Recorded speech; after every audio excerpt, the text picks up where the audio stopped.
Hi, I'm Tudor Davies. I'm here with Kevin Liu. We're from Spectrum Signal Processing, and today we're going to show you the SDR 7000, which is a 3U OpenVPX system. This is the Linux version with Linux running on an OpenVPX i7 single board computer. So first of all, we'll start with the single board computer. This is a 3U OpenVPX single board computer with an Intel i7 processor. So we're going to put that as the root complex into the system.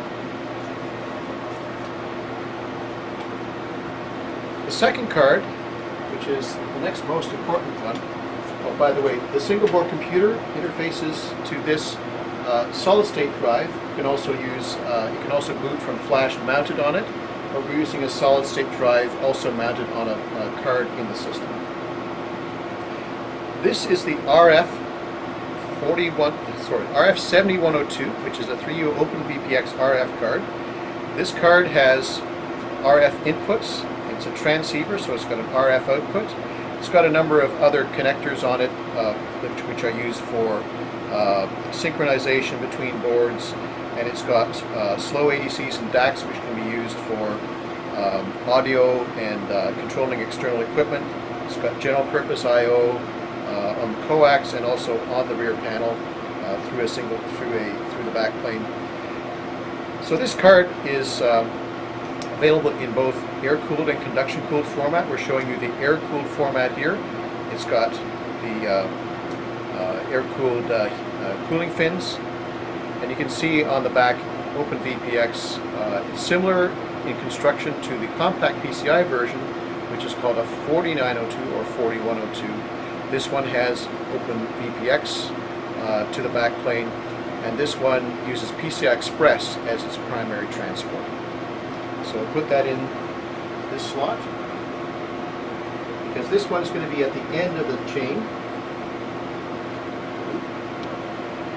The next one I'll show you is the XMC 8320, which is a dual DSP card. The DSP on this card is a Texas Instrument 6670. There's two of them. Each one of these is a dual core processor, and the cores are each capable of both floating point and fixed point arithmetic. In addition, the 6670 has significant coprocessors for things like FFT, for wireless coprocessing, lots of things enough coprocessors that can call it a LTE base station on chip. There's two of those processors on this card. So this one happens to be an XMC module. You can see it. The XMC module is here, and it's mounted on a VPX carrier board. So with these XMC modules, you can actually mount them. This is another XMC module here, and you can mount it on an XMC carrier board. So the XMC module, these connectors mount to these connectors here, and so this carrier board happens to be a PCI Express carrier board, so I can mount it onto here, and then this carrier board just goes into a PC. You can see the PCI Express connectors here. It's got a cooling fan that blows air over the XMC module. So that's one way to mount it. You put the same module, so you run this in a PC, you run Linux on it, do your development, and then you can take the same module out of the PC environment and you mount it on a 3U VPX carrier board.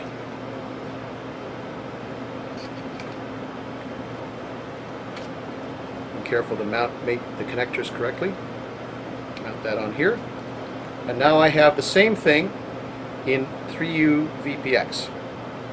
If I have a single board computer that is also running the same operating system, Intel i7, I can port from the PC to the Linux environment in OpenVPX with no changes to my software. So I've got one that's pre-mounted, sort of like those cooking shows on TV. I've got these XMC modules pre-mounted. So this one is the dual DSP card. Which slot?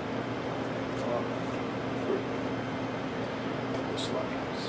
This one is the XMC 1151. So this is also mounted on a VPX. So the assembly together, we call that a VPX 1151. So the 1151 is a high-speed digitizer card. So it has two elements to it. The first is the front panel high-speed ADC. This ADC is capable of sampling at up to 3.2 gigasamples per second in single channel, or 1.6 gigasamples per second in two-channel mode. And it's operating from 20 megahertz up to 3 gigahertz. So you can go into the second or even the third Nyquist zone. Even when you're in two-channel mode operating at 1.6 gigasamples per second, you can easily sample at up to 3 gigahertz. There's plenty of analog bandwidth for that. It's also available with a faster ADC running at up to 3.6 gigasamples per second or 1.8. Two channels at 1.8. It also has a Vertex 6 FPGA that's available in 3 sizes: the LX240T, the SX315T, or the SX475T, which is a very large FPGA. So this is similarly an XMC module mounted on a carrier board in 3U VPX. So let's insert that into the system. So we've now got the boards inserted into the system, and the next thing we're going to do is we're going to fire up the system, and we're going to show you a demo where we're actually running data through the RF card, through all these cards into the single board computer. As it turns out, we're going to be running a loopback demo where we're using both the transmitter and the receiver at the same time. Let's have a look at the block diagram for the system. So we start with the 3U VPX chassis, and that contains a number of boards. We'll start with the Intel i7 single board computer. We put that in slot 2 just because the embedded PCI Express links in the backplane that we have in the chassis make it convenient to put the root complex, which is on the single board computer, to put the root complex in slot 2. So from there, the PCI Express links go to slot 1 with the VPX 8320, which is the Spectrum board which has 2 of the TI C6670 DSPs. Each one of those 2 DSPs has 4 cores running at 1 gigahertz, plus it has a number of wireless accelerators such as FFT engines, Viterbi encoders and decoders, turbo encoders and decoders, and so on. Each of the Spectrum boards has a PCI Express switch on it, so it gives you the ability to run in a number of different topologies. We're going just through the PCI Express switch, back out to the next port, and we're going into slot 3 using this embedded PCI Express link. And on slot 3 we have the VPX 1151. This is the high-speed digitizer board, which will digitize with 12 bits at 2 channels at up to 3.2 gigasamples per second.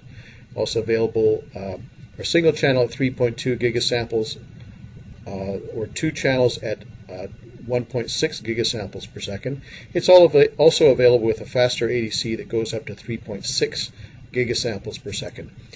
In this system, we're just using this as a coprocessor board using the Vertex 6 FPGA that's located on this board. We're passing through the PCIe switch to the RF card.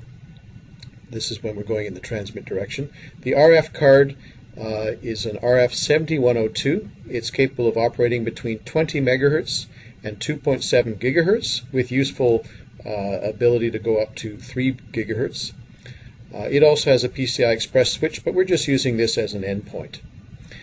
So in the RF7102, we're using the playback function, which can be used to play back pre-recorded baseband samples, and we're going to upconvert those baseband samples to RF, and we're going to send those out through the RF output, and we're going to use a QAM16 signal.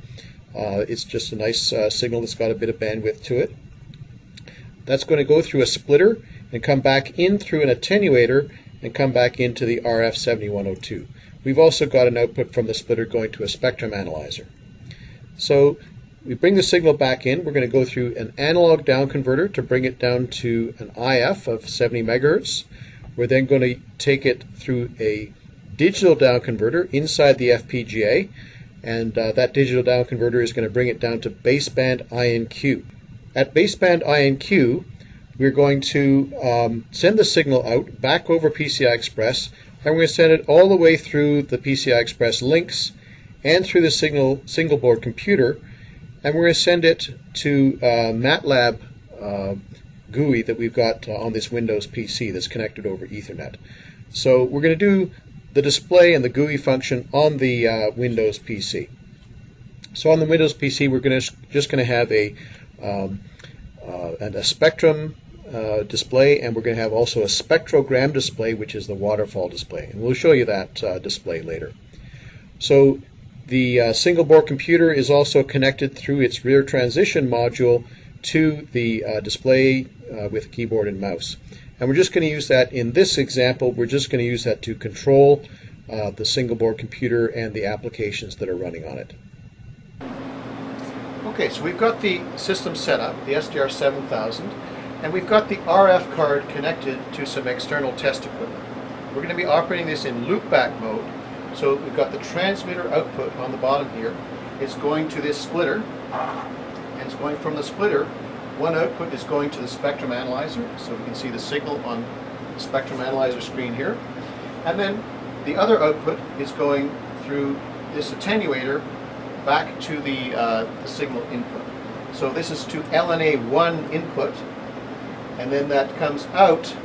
We've got a separate loop back from LNA1 out to LNA2 in.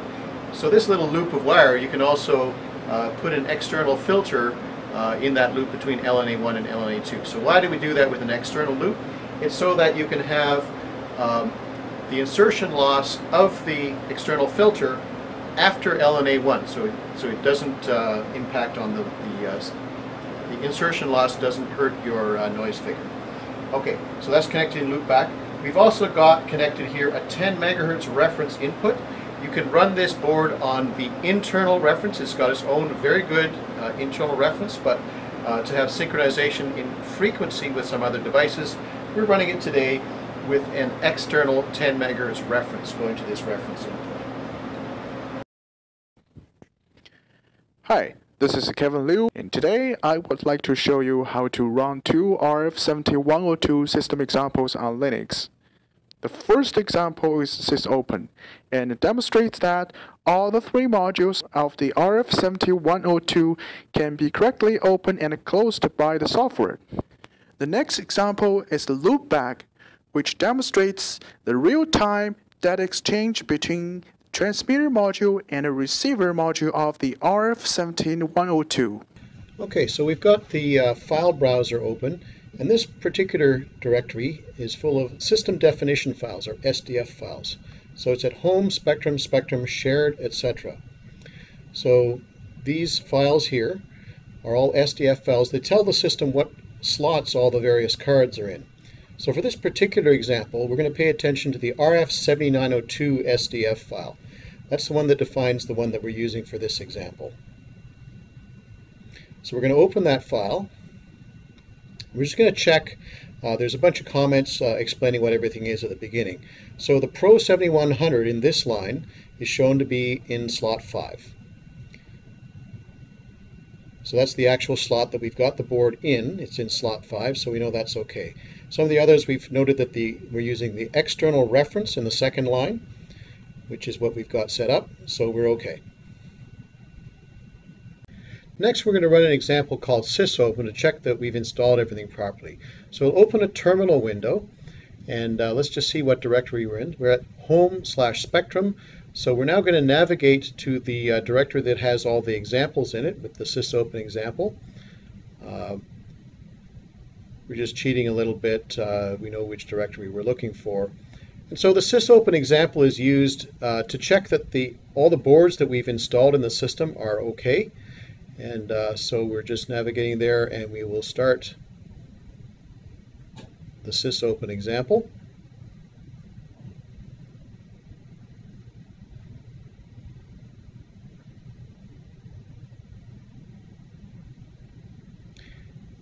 And so on the right side of your screen you can see all those OKs.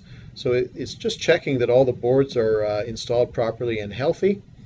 And it's also notice in the middle of your screen saying use an external 10 megahertz reference. And so with all those OKs, we know that the system is ready to go to the next step. So next we set up with a split screen. We've got the Linux screen on the left and the Windows GUI using the MATLAB screen on the right side. So we're just going to resize the window here, and we're going to start the example that actually starts the signal. We're going to play back the signal from the FPGA in the RF card. That's going to go get upconverted to RF, and this can be transmitted out the RF output. Just talk about it while we're navigating to it. And then we're going to run that signal back in through the attenuator, and it's going to come back through the system as INQ samples at baseband after it comes out of the RF card. And we're going to send that all the way to the Windows PC where we're running MATLAB in real time, and we're just going to display. So here we have a menu on the screen on the left which has a number of the different options that you can choose when you want to run this example.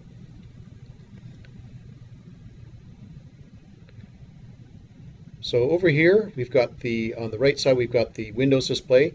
In the top we've got a spectrum display which has the frequencies across the bottom.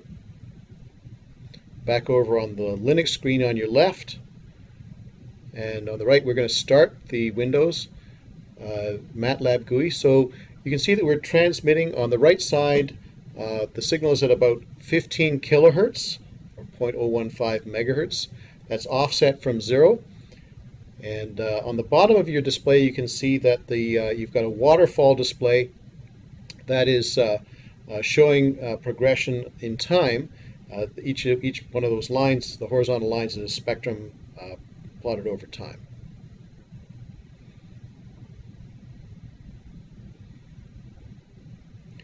So next we're going to change the frequency. That's changing the transmitted frequency. So we're going to change the frequency of the digital up converter center frequency. Right, you can see it's set to 15 kilohertz at the bottom left side of your screen, and so we're going to change that. Let's just make that 0 hertz. And so now on the right hand side of the screen you can see that the signal has shifted from 15 kilohertz to 0, which means it's exactly at the same frequency as the receiver. So we've just changed the transmitter to be at the same frequency as the receiver. Okay, so we'll go back to the left side. We'll enter some other things into the menu. So selection number 2 is to change the center frequency again of the transmitter. So let's make that 5 kilohertz. So increase that frequency. We enter that. You can see on the right side it's jumped up. And also on the history display on the bottom of your screen you can see that the signal has jumped in time. The spectrogram is a useful feature to look at things that change in frequency as a function of time.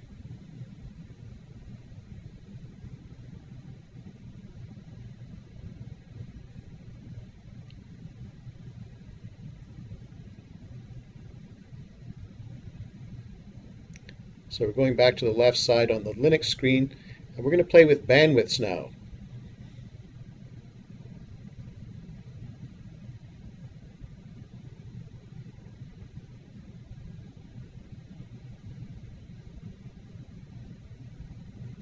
So we can adjust the decimation. We're now going to play on the receiver side. The digital down converter, you can change the decimation factor, which essentially changes the bandwidth of the receiver. So the bandwidth can go anywhere from 200 megahertz down to a few tens of kilohertz. So we're going to select a decimation factor Currently it's set to 12,000. We're going to set it to 10,000, so we're slightly changing the decimation factor. Now the display on the right side, you can see that the bandwidth has just been squashed a little bit. Now we haven't rescaled the bottom. You can see on the left side of the screen, or of the Windows screen, you can adjust the decimation factor. All that does is adjust the scale. So we're going to change the bandwidth of the receiver again. We're going to basically make it a bit wider. So as the width of the receiver bandwidth increases, while the transmitted bandwidth stays the same, the actual width of the signal changes a little bit. It just looks like it's a little bit narrower in bandwidth. The reality is the transmitted bandwidth is the same, but the receiver is wider, so you're looking at a wider window. So on the left side of the Windows screen, we've just highlighted the current decimation factor, and that's just used by the MATLAB GUI to set the scale. You can see the mouse, we're looking at the scale. If we change that number to match the frequency or the bandwidth, or actually the decimation factor that's used in the digital down converter, we have to stop and rerun the MATLAB GUI. And it takes a while for it to get back. So you can see that by changing the scale, that scale factor, it just fixes the scale at the bottom of the screen. Okay, so I'd like to summarize what we've just seen using a block diagram. This is the block diagram of the RF7102. That's the 3U VPX RF card. So we started off with a signal that was stored in the SDRAM attached to the FPGA, which was a set of baseband samples. And you can have a pretty narrow band or wideband signal stored here. You actually can send signals from the SDRAM directly out to the DAC when you have a wideband signal, or you can send them through the digital up converter and out through the DAC to change the frequency and the bandwidth of it. You can also use a signal coming directly in real time from PCIe, or you can have a signal that's generated within the FPGA. Let's say you have a modulator in the FPGA. So it's very flexible in how the signal is generated. In this case, we're using the playback function. This is very useful for generating test signals to send out to the RF section. So in that way, it's similar to a vector signal generator. So what we do is we take the baseband samples, I and Q, and we send them to the digital up converter. And the digital up converter, we actually played with those signals, changing the bandwidth and changing the frequency of the signal that was going out. And so we changed the signal. We up converted it so we had a variable IF frequency. So you can operate here. The I and Q samples can go out as 0 IF, as a complex baseband signal, or they can also go out with a non-zero IF, still a complex baseband, but with some offset in frequency. We played around with that frequency.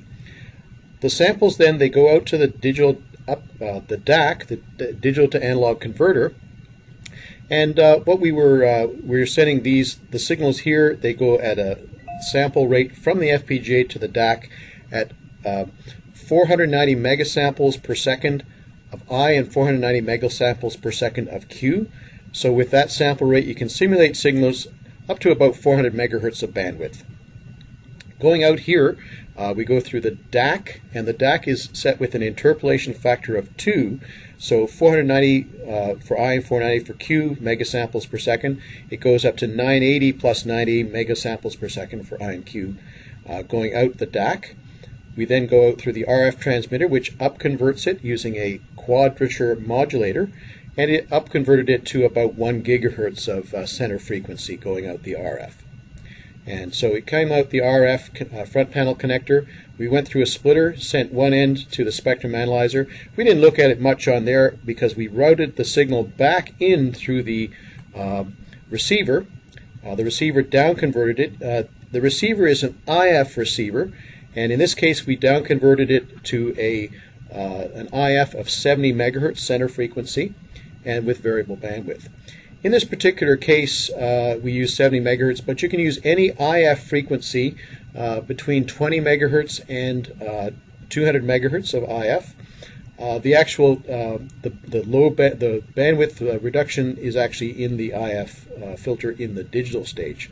So in this case, you can also bypass the mixer and look at signals as low as 20 megahertz. When you're going between 20 megahertz and approximately 200 megahertz, you can turn off the mixer and down convert, or actually directly send the samples directly to the ADC. So we can operate down to 20 megahertz. So you can operate the receiver on signals between 20 megahertz and 200 megahertz. And it's the same thing in the transmitter.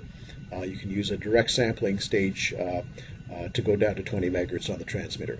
So in this case, we use 20 megahertz IF coming out, going into the ADC, and then we sample that at 490 megasamples per second at 14 bits. That happens to be the fastest 14-bit ADC available on the market. And then we go into the digital down converter. This is provided as an option. You don't have to use the digital down converter provided by Spectrum, but it's a very convenient one to use. And it's also highly configurable. Both the DDC and the DUC are highly configurable at runtime. We played around with the bandwidth, the interpolation factor, and interestingly, the interpolation factor is changeable at runtime with fractional downsampling. So you can pretty much set with the fixed input sampling rate of 490 megasamples per second. You can down convert in here with fractional downsampling to get pretty much whatever baseband sample rate that you want. And we were operating it with various bandwidths, so you could see the result on the screen. We were using downsampling ratios of approximately between 1,000 and 5,000. We even looked at 16,000. So you can downsample it to suit your baseband sampling rate desired by your algorithm. And so what we did is we just took the baseband samples coming out of the digital down converter, or the DDC, and we sent them straight out on the PCI Express link going to the single board computer, and we went through the other cards in the system, but we didn't actually manipulate the signal in those other cards. They are available to operate on with a DSP or an FPGA. In the XMC 1151, the FPGA, or in the XMC 8320 in the dual quad-core DSPs. But we just sent them directly to the SBC, and then we sent it from the SBC over Ethernet to the MATLAB display in the Windows PC. And what we did there, we just took the FFT, we displayed the spectrum, and we also displayed the spectrogram, which gives you a spectral history, so you can see things that change in frequency over time. And we manipulated the bandwidth, and we manipulated the frequency using the DDC and the DUC, just so you can see some of the effects on screen of playing with those.